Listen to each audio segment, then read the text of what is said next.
As was our custom each night before retiring for the evening, Penny and I were lying in bed perusing my wife's romance novel, which I had been reading for 2 years. I likened it to a hunting catalogue, noting the unclothed Adonis on the front cover, his golden hair fluttering in the breeze as he held a huge, swollen-breasted woman. Penny then posed a question that has remained with me ever since: what would you do if you discovered that I was having? I remained silent. I reached inside the nightstand, retrieved my P38, and discharged it into my wife's eyes. The 16 by 24 glamour photograph she had given me as a birthday gift the previous year was obliterated by the slug, creating a gaping hole in the vinyl siding that would require repair. The firearm in question was particularly loud, and I was forced to protect my hearing. He responded in a polite manner, yet the act of discharging the firearm had soiled the bed linens. When she was sufficiently composed to converse, she demanded, "Are you insane? Why did you do that?" She was still visibly shaken, making it difficult for her to respond to his inquiry. He began by stating, "No, I am not insane." He then proceeded to explain the potential consequences of infidelity, emphasizing that he would not hesitate to shoot her if she were to engage in such behavior. He suggested that she observe him executing the individual who had transgressed against their marriage. "I pledge to you my sincerest assurance that I will answer any further inquiries. There will be no further questions." That night, we did not engage in any displays of physical affection. The following morning, we discovered broken glass. I proceeded to rehang the picture, and the subject was never revisited. I was naive to believe that a single reminder would be sufficient to ensure fidelity. Fast-forwarding 5 years, I learned that my wife was unfaithful. The details of this incident are irrelevant. What is important is that I had concrete evidence that at 11, the time is 12 a.m. she would be engaging in sexual intercourse with her boss, Roger Lamp, aged 57, in our marital bed when I arrived home at 11:10. My heart pounded for joy because the driveway was empty. I prayed that my assumptions would be proven wrong. I needed to sneak inside to confirm that no one was home. Our house has a side-load garage, and I was able to pull into the driveway without being seen from the master bedroom suite. When I opened the service door, I was overcome with emotion. Penny's BMW was a peculiar black Mercedes. I was aware of my obligations and proceeded to load 6 high-velocity shells into my 12-gauge pump shotgun. These were loads capable of shooting steel more than 100 feet into the air. I then emptied my magazine and opened the door with caution. It was evident that Penny desired the Italian marble foyer floor. As I observed the discarded garments, I experienced a surge of anger. My wife's birthday gift, a lace bra and panties, was hanging from the banister. As I proceeded up the circular staircase, I could hear the sounds of sexual intercourse emanating from our marital bed. The noises were inarticulate, akin to the sounds of 2 lovers beyond the capacity for speech. The door was open, and I could see a lamp on a table nearby. I waited until the man straightened his back and then approached from behind, so that Penny would not see me. I wanted to surprise him. When he was in a rhythm, I leveled my shotgun at the base of his skull and pulled the trigger. The gun fired, and a 100-grain projectile left the barrel. The steel pellets, which were approximately 0.254 centimeters in diameter, tore through his head. His body exhibited 2 additional thrusts and then collapsed on Penny. It was evident that the individual in question had not anticipated the severe consequences of his actions, which would result in an enduring state of sexual frustration. The gray matter and bright crimson blood spurted all over Penny. She let out a single cry, ceased speaking, and subsequently lost consciousness.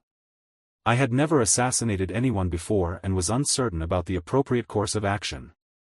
I was motivated to confront Penny before executing her, so I rolled the deceased individual off of her and onto the floor. The pellets had created a neat hole in his forehead, approximately an inch in diameter. Prior to this, every deceased person I had ever observed had been crafted by an undertaker to appear as if they were sleeping. None of the lamps I saw appeared to be functioning, and his wake would not be an open coffin ceremony. He hit the floor with a hard thud, and at that moment, I observed his eyes. The eyes remained open, staring at me. This unnerved me, so I removed the blanket from the bed and draped it over the corpse. After a few minutes, I began to lose patience. I proceeded to the bathroom and poured a glass of cold water, which I then threw in Penny's face. She sat up and shook her head, as though attempting to discern whether the situation was a dream. However, she quickly realized it was not when she wiped her hand across her face. I observed a sudden movement across her face, which resulted in the transfer of a substantial quantity of lampier brains to my hand. The intensity of her gaze conveyed the gravity of her situation, and it became evident that she was experiencing a profound sense of terror. Despite her efforts, she was unable to vocalize her distress, and the only audible sound was her labored breathing, reminiscent of an asthmatic individual struggling to take a breath. This was soon replaced by a wailing sound that resembled that of a banshee. I began to feel concerned about my ability to proceed with the execution. One thing is to shoot a corpulent individual in the posterior, another is to neutralize the woman I love. I am an accountant, not a hitman. I become irritated when one cries. I am informing you that this behavior is unproductive. I offered her a towel to remove the blood from her unclothed torso.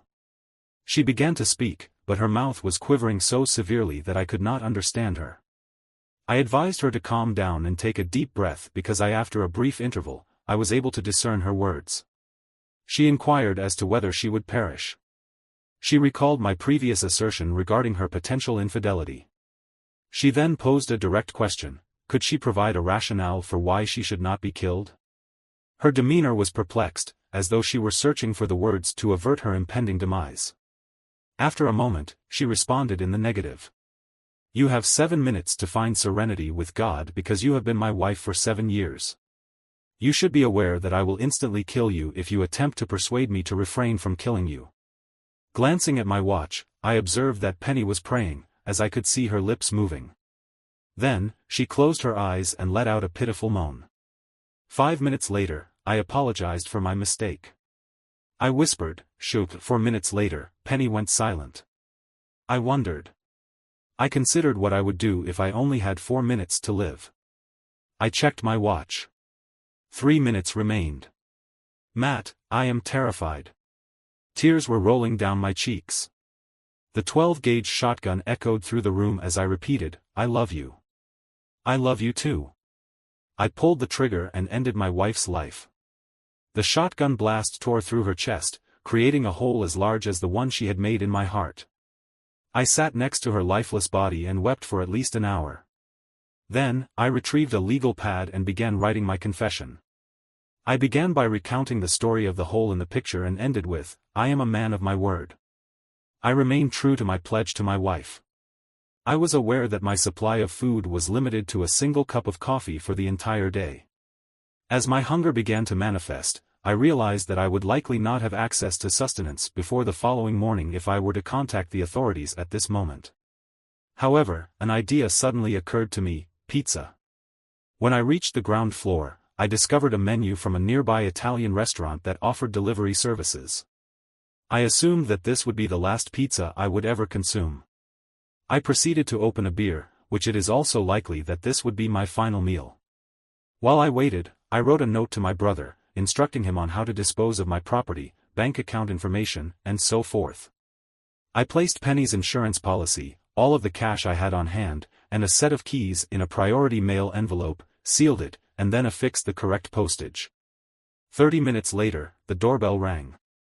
I gave the delivery person $25 and instructed him to keep the change.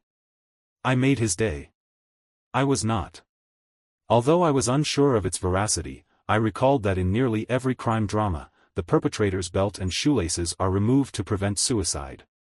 I anticipated the presence of television cameras at the court proceedings and sought to avoid any actions that might compromise my safety. I took what I anticipated would be my final hot shower and changed into a pair of comfortable pants that did not require a belt and loafers to ensure the dissemination of my story.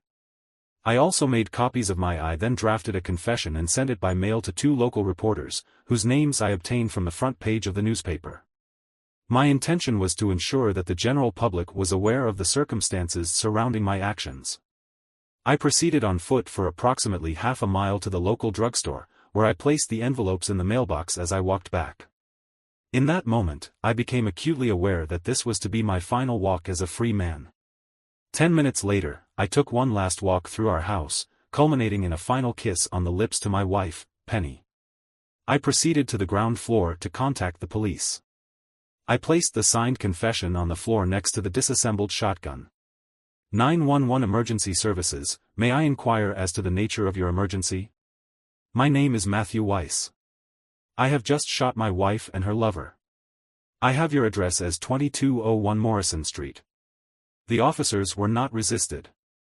The front door was found to be wide open, and the suspect was discovered with his fingers laced behind his head in a prone position. It took approximately 2 minutes for the first squad car to arrive, and it took the officers almost as long to place the suspect under arrest with handcuffs. The suspect was transported to the station in the back seat of an unmarked car. The following few days are somewhat hazy in the suspect's recollection. He was constantly being hustled, so he was relieved that he had eaten. Prior to my surrender, it is noteworthy that this was the inaugural double homicide in the hitherto tranquil village where I reside. Individuals were eager to engage in discourse with me, yet I reiterated that I had already provided a comprehensive account in my confession. Nevertheless, the detective conducting the interrogation persisted in pursuing further details.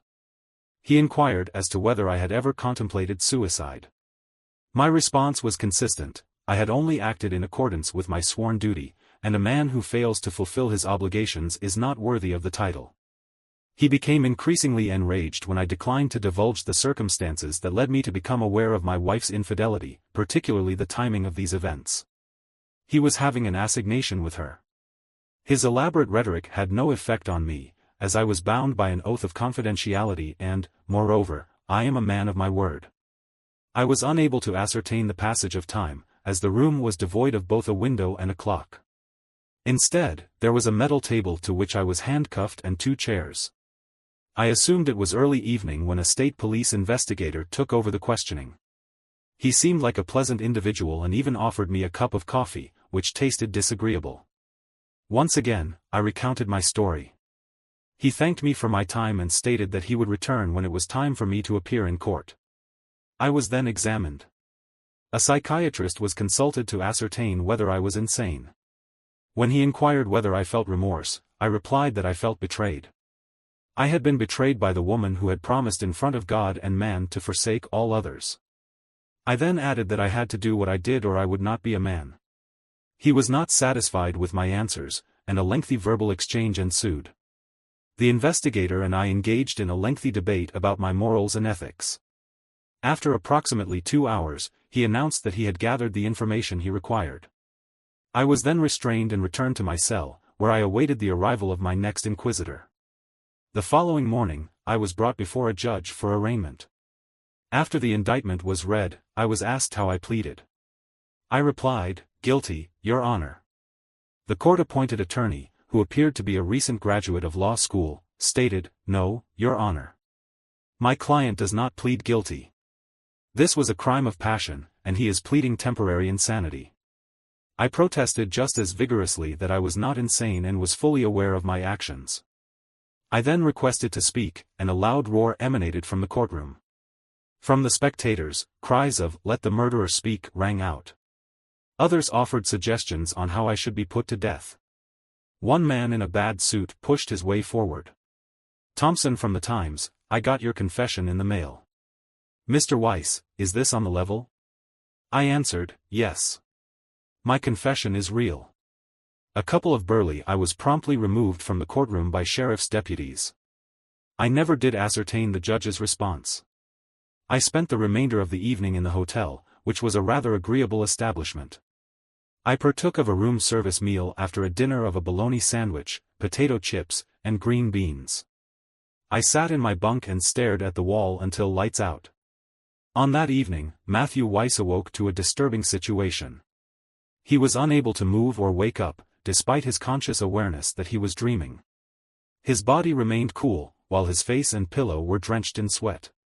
He attempted to speak but was unable to produce any sound. His ability to communicate was severely limited. When the jailer arrived in the morning to count the prisoners, he ordered Weiss to get out of bed. When Weiss did not respond, the jailer called for backup before unlocking the cell. It did not take long for the jailer and the backup to determine that Weiss was not faking his paralysis. Matthew Weiss was paralyzed from a stroke. A paramedic arrived and transported Weiss to the hospital. An ambulance transported him to the county hospital, where his right wrist was handcuffed to the gurney. He was subsequently placed in a bed with a web of wires and tubes hooked up to him. He overheard someone explaining that he had suffered a massive stroke, but it appeared that he would survive for approximately 6 months. He was able to move his left arm enough to feed himself, but he never did speak again. The county does not allocate significant resources to physical rehabilitation for individuals convicted of murder, so Matthew Weiss spent the remainder of his life confined to a wheelchair, staring at the wall. On some days, the minimum wage intern would turn on the television, but Weiss did not engage with it. He lived in his mind, reliving his marriage, fast-forwarding through the difficult periods and dwelling on the positive experiences. He also engaged in profound philosophical discussions about his final judgment. He was convinced that he would be reunited with his wife. 10 years later, the angel of death collected the soul of Matthew Weiss, and he died. With a smile on her face, which was the first such expression anyone could recall seeing, she also smiled when a reporter called to inform Mrs. Lampier that her husband's killer had passed away. Her secret died with him, which is why she smiled. Nobody would ever discover that she was the one who took the phone call that forced Matthew to. Do you believe he should have fulfilled his promise?